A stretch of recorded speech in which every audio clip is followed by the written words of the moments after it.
Voz del pastor, voz de la arquidiócesis. Mañana estaremos, hoy estaremos celebrando el 10º domingo ordinario y en él pues tenemos la jornada electoral que todos estaremos viviendo y en la que pues estamos llamados a participar activamente. Las lecturas, en la primera lectura toca un tema demasiado actual y demasiado importante para pasarlo de largo. Leamos juntos del libro del Génesis. Después que Adán comió del árbol, el Señor llamó al hombre: ¿dónde estás? Él contestó: oí tu ruido en el jardín, me dio miedo porque estaba desnudo y me escondí.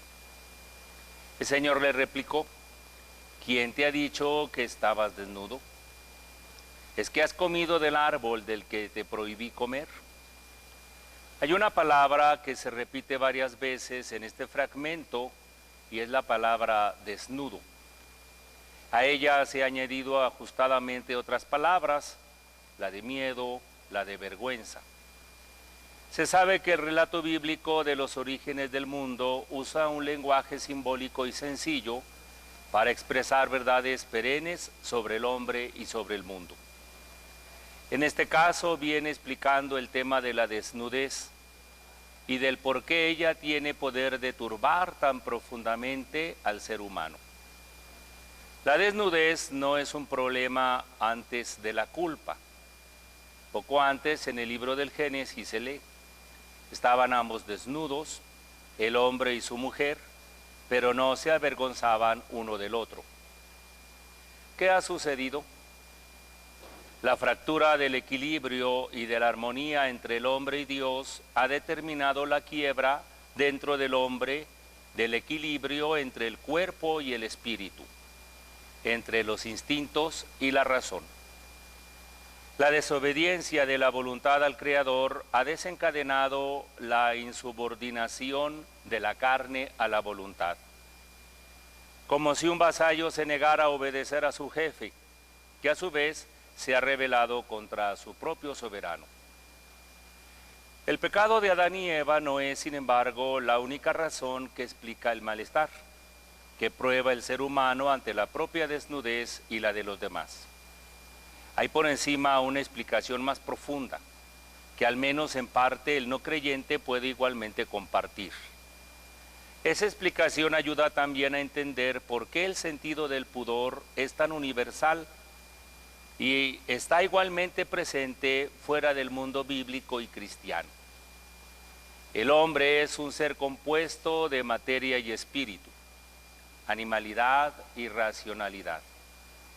Dios lo ha dotado de libertad y le ha sido situado como ante una encrucijada diciéndole: te he creado libre, escoge tú mismo en qué dirección quieres desarrollarte y realizarte, si hacia abajo, hacia lo que te asemeja a los animales, o hacia arriba, lo que te asemeja con Dios.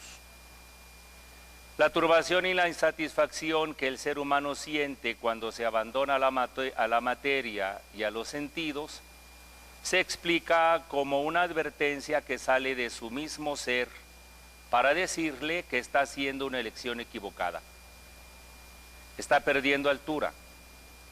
Lo que llaman al pecado original no ha hecho más que agudizar y clarificar esta situación de fondo, creando una especie de tendencia hereditaria a repetir la elección equivocada de los primeros padres.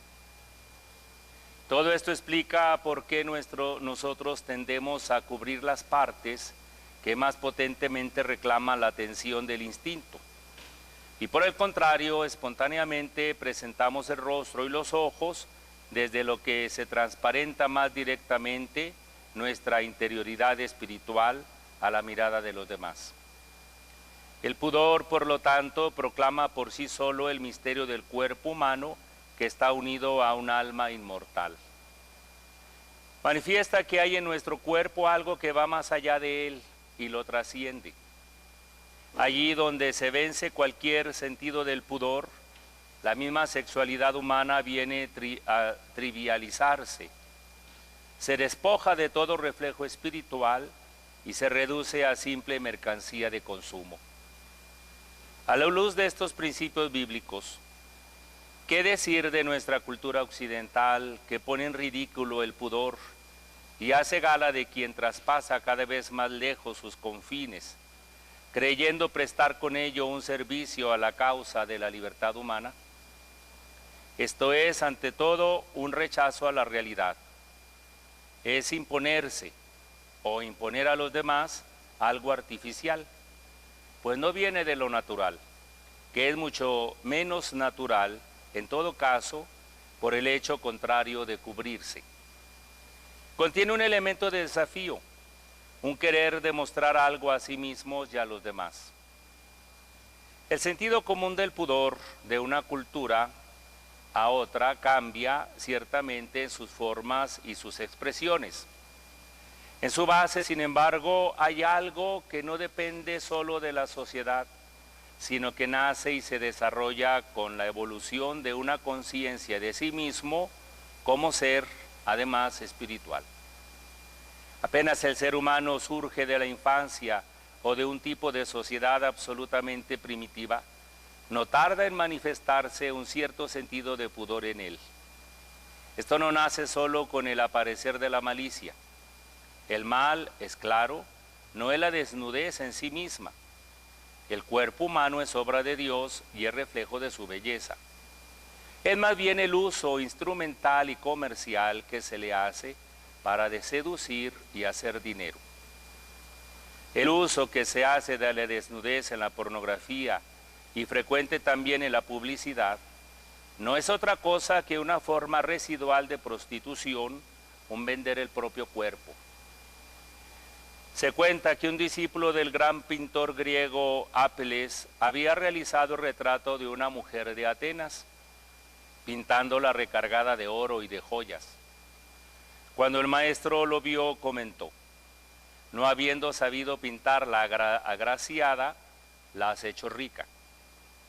Hoy, de muchos artistas sería necesario que, no consiguiendo hacer una película y un espectáculo bellos, los hacen llenos de desnudos y pornografía. Y de muchas actrices sería necesario decir que, no consiguiendo mostrarse valientes, se muestran desnudas. Pero no incitemos a una denuncia estéril de cómo van las cosas en torno a nosotros. La escucha de la palabra de Dios más bien nos da la ocasión para descubrir el valor positivo y la belleza del pudor. San Pedro dirigía a las mujeres de la primera comunidad cristiana en su primera carta, capítulo 3, estas palabras: que su adorno no esté en el exterior, en peinados, joyas y modas, sino lo oculto del corazón, en la incorruptibilidad de un espíritu dulce y sereno. Esto es precioso ante Dios. Así se adornaban en otro tiempo las santas mujeres que esperaban en Dios. No se trata de condenar cualquier adorno exterior del cuerpo y toda investigación sobre valorar la propia imagen para lo mejor y hacerla más bella, sino que se trata de acompañar todo esto con sentimientos limpios del corazón. De hecho, para los demás, para el propio novio, para el marido, para los hijos, para las artes, no para ser simplemente un modelo, por exhibicionismo o por dinero, para dar alegría, no para seducir. Pero hemos de defendernos bien de no hacer el pudor un problema solo de las mujeres. Las chicas y las mujeres se rebelan justamente por el intento de hacer caer sobre ellas la culpa de todas las cosas abominables que se cometen en este campo, frecuente y precisamente contra ellas. Existe un problema de pudor de igual forma para los hombres, especialmente si se piensa que se puede faltar al pudor no solo en el vestir, sino también en el hablar. El mismo fragmento del Génesis que estamos comentando nos trae la excusa por la que Adán avanzó en su pecado. La mujer que me diste como compañera me ofreció del fruto y comí. Es más fácil culpar a los demás que aceptar la propia culpa. La mujer que tú me diste como compañera. En otras palabras, la culpa es tuya por haber creado a la mujer. El pudor y el respeto al propio cuerpo son un espléndido testimonio de que una joven o un joven cristiano puede dar de Cristo al mundo. En la actualidad, ya no basta una pureza hecha de miedos, de tabúes, de prohibiciones, de fuga recíproca entre el hombre y la mujer, como si una fuese siempre y necesariamente la zancadilla para el otro y un potencial enemigo para que una ayuda semejante a él, como lo dice la Biblia. En el pasado tal vez la pureza se había reducido, al menos en la práctica, precisamente a este conjunto de tabúes, de prohibiciones, de miedos, como si la virtud fuese la que se debiera avergonzar ante el vicio y no al contrario, el vicio ante la virtud. No pudiendo cambiar a la sociedad en torno a nosotros, debemos cambiar nosotros mismos. Comenzar con el volver a curar la raíz que está en el corazón, porque es de allí donde sale todo lo que contamina verdaderamente la vida de una persona. Dichosos los limpios de corazón, porque ellos verán a Dios. Esto es, tendrán ojos nuevos para ver la realidad, ojos limpios que saben distinguir lo que es hermoso y lo que es feo, lo que es verdad y lo que es mentira. Ojos en suma como los de Jesús, que le permitían hablar con libertad sobre todo de los niños, de las mujeres, de la gestación, del parto, etc. Jesús es la demostración viviente del proverbio: todo es puro para los puros. Precisamente para mantener la casa limpia debemos proteger las ventanas. La ventana del alma es el ojo. Nosotros no podemos decidir qué hacer pasar sobre la pantalla de televisión, pero sí podemos decidir qué hacer de la pantalla ante nuestros ojos. Ya que si la vista es muy natural y el ojo lo hizo Dios para mirar lo creado, también nos hizo los párpados para cubrirlo cuando sea necesario. A propósito de la custodia de la mirada, no podemos encontrar una palabra de Dios más apta con que acabar esta reflexión que la palabra de San Pablo que se va a leer en la segunda lectura de hoy. No nos fijemos en lo que se ve, sino en lo que no se ve. Lo que se ve es transitorio, lo que no se ve es eterno. Muchas gracias.